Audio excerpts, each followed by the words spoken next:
I'm sure you're all familiar with Taylor Swift, right? Well, in her song Cardigan, she sings the lyric, "When you are young, they assume you know nothing." In this work of pop culture, it's proven that there is a common statement circulating around the world. The youth know nothing. Do you agree with this statement? Before I delve further into the contents of my speech, Assalamualaikum warahmatullahi wabarakatuh, and a very good morning I bid to all those listening. My name is Azra Arissa binti Umar from class 40 and house Selendang Delima. My speech today is simple. Really, truly simple. But simple as it is, it's not something most people are able to grasp easily. Well, I'm pretty sure we're all familiar with the names Malala Yousafzai or Greta Thunberg, and to Malaysians especially, Syed Saddiq. These leaders have showcased great leadership ability throughout their entire career. And one thing that they've always done is brought forth issues like climate change, peace building, and sometimes even ensuring clean political arenas. However, there's one thing that differs for these leaders in comparison to all the other leaders in the world. What is it? These leaders are young. This statement brings me to my topic of my public speaking speech today, which is youth empowerment. Youth empowerment is a term which is usually practiced amongst the youth, and even we, as the youth, use this term as a means of motivation to speak up about social issues, either on social media or in classrooms, and so much more. However, why is it that even though this term is circulating around the world popularly, that the youth still have to fight for other generations to accept the idea of youth empowerment? Taking a look towards the situations in status quo, we can see how older generations or just other generations in general look down on the youth due to factors of age. Sometimes the youth or the younger generation are accepted or thought to be immature and sometimes aren't able to comprehend complex ideas or opinions. And sometimes when the youth or the younger generation speak up about social issues, they're just thought to be whiny or trying to fit into the trend, even though these issues actually relate a lot to their background and history. There are a few reasons why this happens. First is because people automatically assume the younger generation are not able to be mature enough or understand the importance of understanding social issues. For instance, we can take a look towards Undi 18 in Malaysia, where the people's concerns were that the younger generation weren't able to make rational decisions in order to choose political leaders of the future. Now, there are two reasons or two things that may lead to these people thinking so.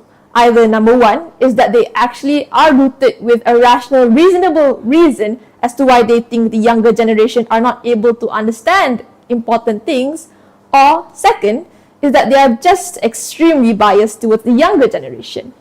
Well, the answer to this biasness is yes and also no. Like I mentioned in my speech before, sometimes people just find a reason to look down upon the youth because they can. So essentially, they use factors like age or immaturity to fuel their biased understanding. However, we can take a look in status quo and see that the younger generation are able to be equipped with skills from a very young age. For instance, the younger generation are more open to diverse opinions, and sometimes they make more rational decisions because they understand the complexity or the dire need of solving the situation at hand. However, it's also logical enough to understand why a small majority or minority of people think or are worried to pass the baton of responsibility to the younger generation. Sometimes, when we look in the current world, environments vary from student to student. This means that some students are equipped with more skills than another.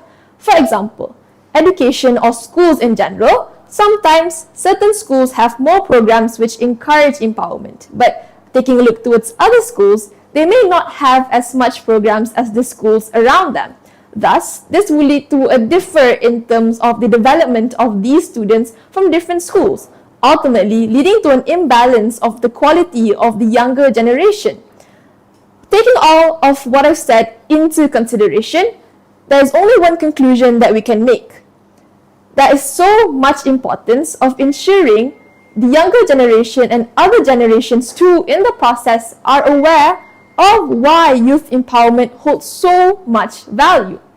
First reason is to ensure that we are able to mitigate the current sort of stereotype circulating around the world.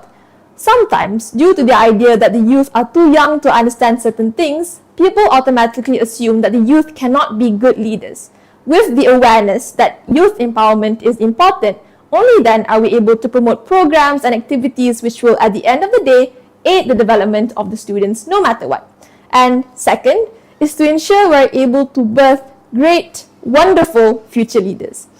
Ladies and gentlemen who are listening, it's important for us to ensure the younger generation now are aided into becoming better individuals in the long-term run, in order for us to not only ensure a success of a home or a success of a school, but even the success of a country or the world as a whole.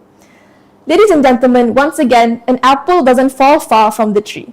And if the tree is able to help these apples sort of become the most perfect version of themselves that they can be, only then are we able to promote a better world, not only for the younger generation, but also all other generations in the long-term run.